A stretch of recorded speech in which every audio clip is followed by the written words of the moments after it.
السلام عليكم ورحمة الله وبركاته. ايه عاملين؟ ان شاء الله يا رب تكونوا زنين قريجين. النهارده جبت لكم الاختراع، والله العظيم اسهل او ابسط ما يقال عنه ان هي اختراع نوع حلويات كده ما حصلتش. يعني بصوا انصور لكم فيها وان هي شغال جنبي، ان هي شغال. ايه الهشاشة دي وايه الطراوة دي وايه النعومة دي؟ حاجة كده تدوب في بقك، دوب دوب والله العظيم. لا عايزين بيض ولا عايزين لبن ولا عايزين اي حاجة، هي شوية سكر وخلصنا في الموضوع. نوع حلويات فظيع فظيع يعني، والله العظيم عايزه نقول لكم اني مش عارفه نتكلم عليها ومش عارفه ايه نقول عليها، بس اكيد انتوا هتحكموا بنفسكم وهتجربوا وهتشوفوا البساطه والسهوله. ما عندكيش اي حاجه ونفسك في حاجه حلوه هتقومي هتعمليها، وخطيره وشكلها لذيذ، شكلها لذيذ خالص وجميله حلوه خالص خالص يعني. المهم لو انت اول مره تشوفيني، انا ام المعتصم ودي قناتي عليها روتين صعيدي مغفلق. ما تنساش تحطي لي اللايك الزين، اللايك يدعمني ويرفع الفيديو ويخليه يتشاف بشكل افضل. اشتركي ونوريني وسيبي لي كومنت بدعوه حلوه. بص الجمال، بص الشكل، مرسومه رسم يعني، والله مرسومه رسم، حاجه كده تشرفك قدام ضيوفك، حاجه جميله يعني، حاجه ما شاء الله تبارك الله جميله خالص يعني. المهم يا اخواننا اللي يتفرج يحط لايك، حطوا لايك بليز حطوا لايك يعني لو سمحتوا. تعالوا ندخل على المكونات على طول. كوبايتين دقيق من كوبايه الشاي العاديه، معلقه صغيره بيكنج باودر، ذره ملح وقطر سكر، بس هي دي بس، خلص الموضوع كده. بعدين هتروحي تجيبي معلقتين سمنه، الكل كوبايه دقيق معلقه سمنه، معلقتين سمنه. وهتبداي سمنه تكون بدرجه حراره الغرفه، لا انت مسيحاها ولا انت مجمداها يعني. هتبداي تحطيها على الدقيق وتبسي في الدقيق، عارفه يعني ايه تبسي؟ يعني لغايه ما تخليه ايه كده تجانس مع السمهمين دي مع السمنه، ويبقى عامل شبه الرمله المبلوله كده. تمام. اهم حاجه تبس السمنه في السمامين ده في الدقيق ايه كويس. بعدين هتخلي جنبه كوبايه ميه على حسب نوع الدقيق اللي انت مستخدماه. يعني انا هنا الدقيق نوع الدقيق اللي انا استخدمته دقيق عادي خالص، دقيق قمح عادي. خد حوالي تلتين كوبايه او كوبايه او نص كوبايه، زائد تكه بسيطه كده يعني، ما خدش ميه كتير.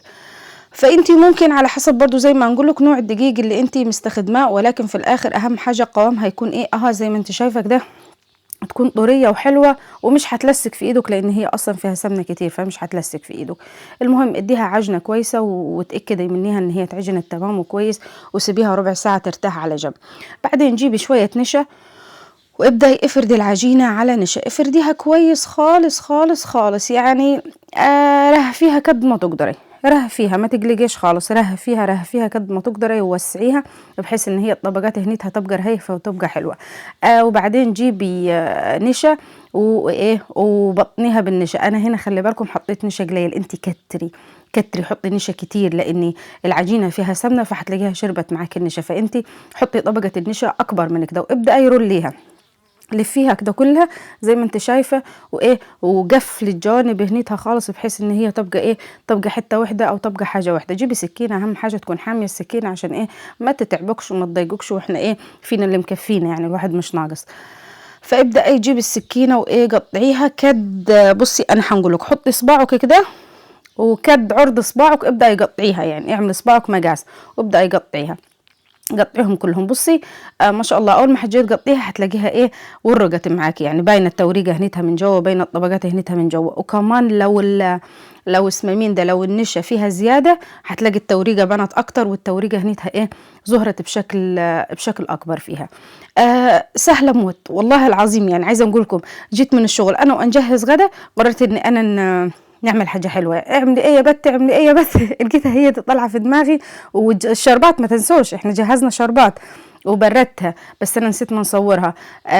عباره عن كوبايه ونص سكر وكوبايه ونص ميه وعصره ليمونه وكيس فانيليا، وايه وخليه لغايه ما يعقد معاك ويبقى تقيل شويه، ما تخليهش خفيف زي بتاع البسبوسه يعني، خليه تقيل. بصي عاد التركه بتاعه الفرد هنيتها، انت هتفرديها ازاي؟ هتجيبيها توقفيها وتدوسي عليها بصباعك وبعدين تفرديها بالنشابه. بصي ازاي زي كده، تبداي تدوسي عليها تبططيها. الاول حاجه لازم بصباعك عشان تعملي لها عرض، لان مش هيبقى لها عرض يعني او سمك كده.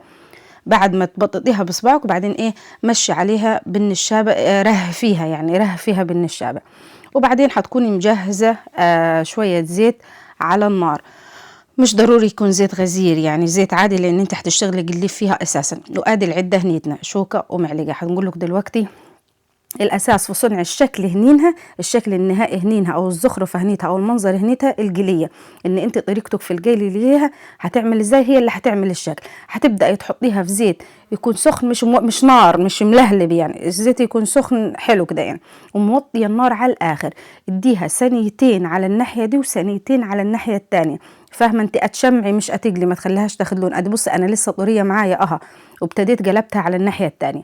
اول ما تبداي تقلب على الناحيه الثانيه بصي هتوقفيها بالشكل ازاي، زي ما انا نعمل كده. هتبداي توقفيها تظهري التوريقه هنيتها بالشوكه، ادي بصي ازاي هتبداي توقفيها كده، تخليها واقفه زي ما عملت بالظبط اهواتي، وريتها لكم في الفيديو. ان انت توقفيها كده وتعمليها تكه كده بالشوكه، هتلاقي التوريقه هنيتها من جوه بدات تظهر. ابداي بالمعلقه اعمل عليها بالزيت، كشحي عليها بالزيت. ابداي اعمل عليها زي ما انا هنعمل كده، مش عارفه الحركه دي اسمها، ابدا ارمي عليها زيت يعني، فاهمه؟ فاول ما هتبدا يدرمي عليها الزيت هتلاقي التوريقه عماله توسع معاكي وعماله تكبر وعماله تحمر.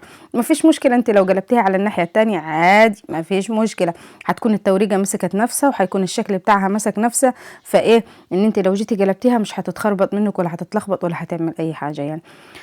عايزه نقول لكم العيال ما شاء الله انبهروا بيها عشان شكلها الشربات اللي كنا ناسين ما نقول لكم عليه.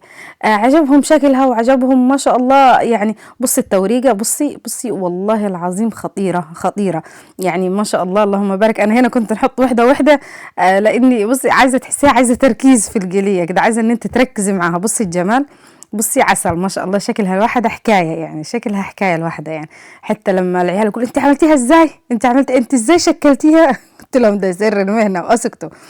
فايه بعدين خدت على الموضوع يعني، ابتديت نحط 3 يعني، ان انت اهم حاجه عايزه سرعه في الاداء، ان انت تبقى شوكتك في ايدك ومعلقتك في ايدك، واول ما تبدا اقلب على الناحيه دي وعلى الناحيه دي ورقي بالشوكه يعني، فاهمه؟ اديها كده هزه بالشوكه، وقفيها واديها هزه بالشوكه، هتلاقيها ايه اتورقت معاكي واتفتحت معاكي في الزيت، وتبداي تشربيها في الزيت السخن كده بالمعلقه عشان ايه التوريقه هنيتها تثبت وشكلها يظبط معاكي يعني، تبقى عامله لها شكل حلو معاكي.